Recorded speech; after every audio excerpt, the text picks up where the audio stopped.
What if your best friend suddenly tried to kill you? No warning, no fight, just betrayal. Midway across a river with no way back. Sounds like a thriller, right? But this isn't fiction. It's one of the most powerful Buddhist parables ever told. A story that's been passed down for generations, not just to entertain but to teach. A tale about wit, trust, and the delicate balance between kindness and survival. Welcome to the world of the monkey and the crocodile. In a lush jungle beside a slow-moving river, life was vibrant and full. The sun peeked through thick green leaves.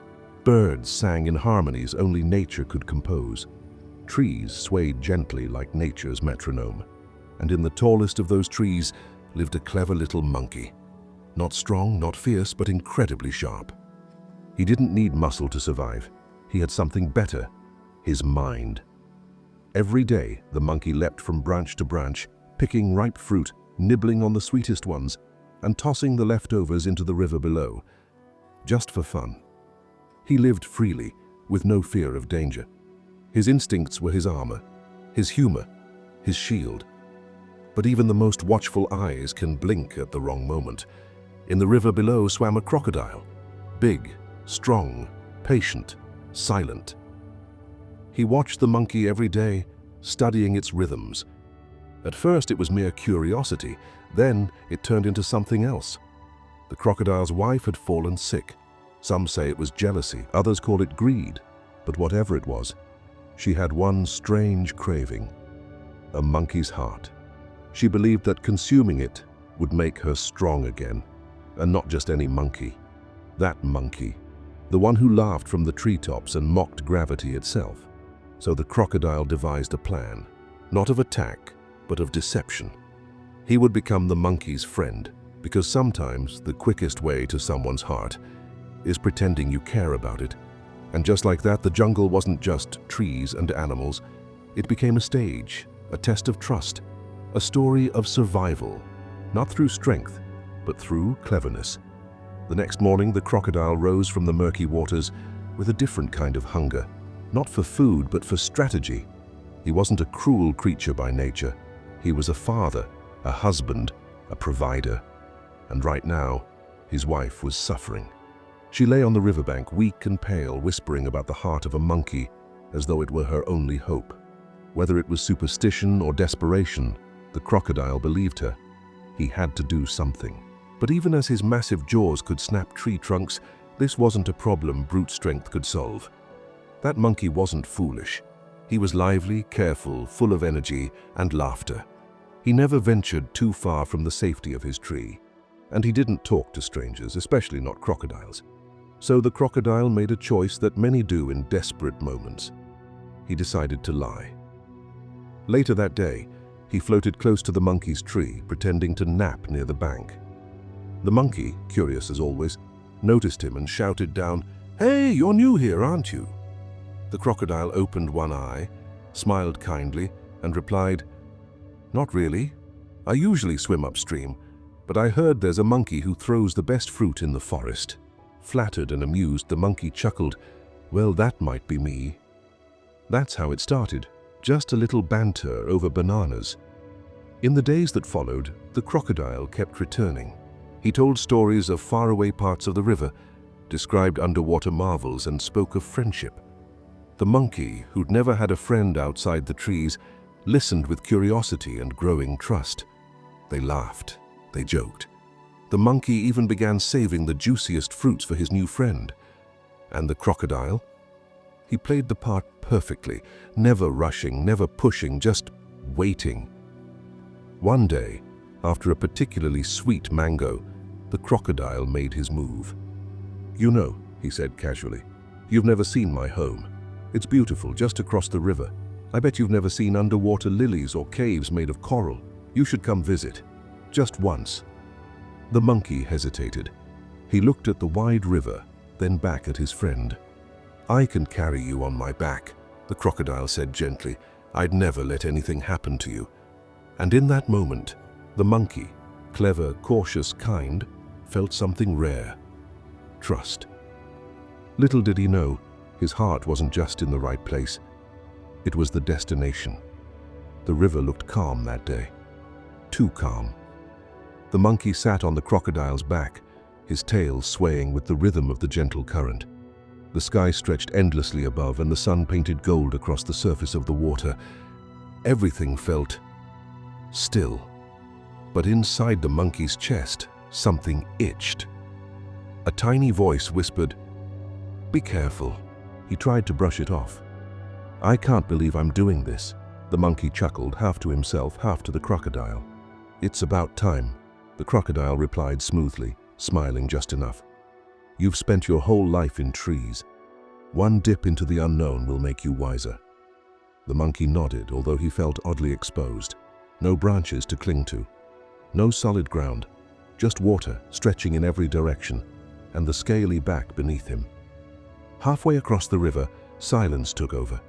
Even the birds seemed to pause their song. Then the crocodile spoke.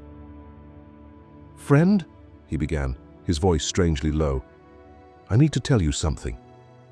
The monkey perked up. "What's that?" "I didn't bring you here to show you lilies or caves." There was a long pause. The current pulled slightly faster now. "I brought you here because my wife is sick," the crocodile continued, "and the only thing she believes can save her is a monkey's heart." The world seemed to tilt. The monkey froze. His fingers dug into the crocodile's rough skin. His heart thumped, ironically the very thing in danger. He looked around. There was no land in sight, just water and this giant, deceiving reptile. "You what?" the monkey gasped, trying to stay calm. "It's not personal," the crocodile muttered. "She's dying. I had no choice." "No choice?" the monkey repeated. "So you lied to me? Became my friend? Just to kill me?" The crocodile said nothing. His silence was the answer. The monkey's mind raced. He had seconds, maybe less. Panic tried to sneak in, but he pushed it out. He couldn't fight, he couldn't swim, but he could think. And that's when it hit him, a single thought. A spark of survival disguised as a smile. "Well," said the monkey, taking a breath, "this is awkward, because I left my heart in the tree." The crocodile blinked. "What? My heart? I don't carry it around. It's in my favorite branch where I nap. You didn't ask me to bring it." The crocodile, confused and desperate, stopped swimming. "You're saying you can go get it?" "Of course," the monkey said, "but you have to take me back, quick, before the sun sets." The crocodile hesitated, then nodded and turned back. And just like that, the monkey wasn't a victim anymore. He was in control. The moment the crocodile turned, the monkey's heart pounded, not from fear, but from focus. Every second mattered. Every word had to be precise. He was riding on the back of a creature that could end him in an instant, but for now, the crocodile believed him, and that was enough. The return journey felt longer. The crocodile moved slower, weighed down not just by the monkey, but by confusion. "Why would you leave your heart in a tree?" he finally asked. The monkey didn't miss a beat. "Simple, I don't need it when I'm not thinking. And when I'm relaxing or picking fruit, I leave it somewhere safe. Monkeys do that." The crocodile furrowed his brow. "I've never heard of that." "That's because you're a crocodile," the monkey replied with a smile. "We're very different creatures." By the time they reached the shore, the sun had shifted. Long shadows fell across the jungle floor. The monkey's tree stood tall, its branches swaying slightly, as if waving him home. The crocodile paused at the riverbank. "Go get it," he said. "Oh, I will," said the monkey, leaping off his back with grace and landing on the lowest branch. In one swift motion, he climbed higher, higher than Eve, until he reached the thick, familiar limb where he always rested. Then he stopped, looked down, and smiled. "What's taking so long?" the crocodile called.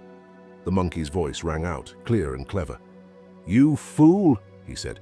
"You believe that? No one leaves their heart in a tree." The crocodile's eyes widened. "You tricked me?" The monkey laughed, a sound full of joy, relief, and just a touch of mischief. "You tricked me first," he said. "But I used my mind. You used a lie. One of us escaped. One of us is stuck." The crocodile thrashed in the water, angry, ashamed. "But I trusted you." "And I trusted you first," the monkey said, his tone softening. "But trust is a gift, and you broke it." The crocodile turned and swam away, silent. The monkey watched him disappear into the river's depths, then settled onto his branch. The jungle once again was peaceful. He hadn't fought, he hadn't run. He'd thought his way to safety. That night, as stars blinked into the sky, the monkey lay on his branch and whispered, "Brains over brawn. Every time." In the heart of the jungle, peace returned. But the lesson stayed. This wasn't just a story about animals. It never was. It was about us, about the times we've been betrayed, about the choices we face when someone we trust turns out to have hidden motives, about how we respond when danger doesn't come with claws or fangs, but a smile. The monkey didn't survive because he was the fastest or the strongest. He wasn't. He was vulnerable, cornered, and nearly doomed. But he had one thing going for him: his mind. He kept calm when others would have panicked. He thought creatively when others would have frozen. And perhaps most importantly, he refused to meet cruelty with cruelty. Because here's the truth: the crocodile was desperate. He wasn't evil, he was afraid. Afraid of loss, afraid of helplessness. But fear doesn't excuse betrayal. Desperation doesn't justify deception. The monkey, though clever enough to win, didn't gloat for long. His final words weren't just a victory speech, they were a warning. Trust is a gift, and you broke it. In our own lives, how often do we give trust without thinking, or break it for our short-term gain?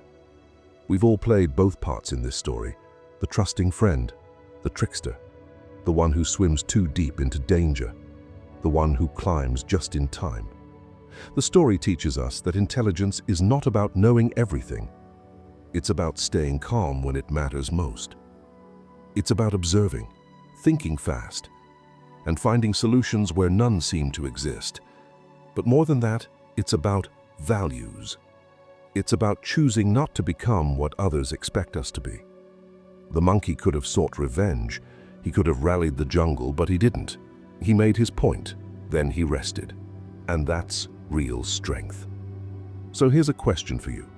When you face betrayal or pressure, do you react with fear? Or do you pause, think, and choose wisdom over impulse? That one choice can change everything. If this story made you pause, even for a second, hit that like button. It helps more people discover tales that teach, not preach. Stories that entertain but also awaken something deeper in us. And if you want more stories like this, ones with soul, strategy, and meaning, subscribe to the channel. Turn on the notifications. We've got a world of wisdom to explore together. Also, drop a comment below. Have you ever outsmarted a tricky situation, or maybe learned a tough lesson about trust? Let's share, let's grow. That's what this space is about. Thanks for watching. Stay clever, stay kind, and remember, your greatest strength, it's not in your fists, it's in your mind.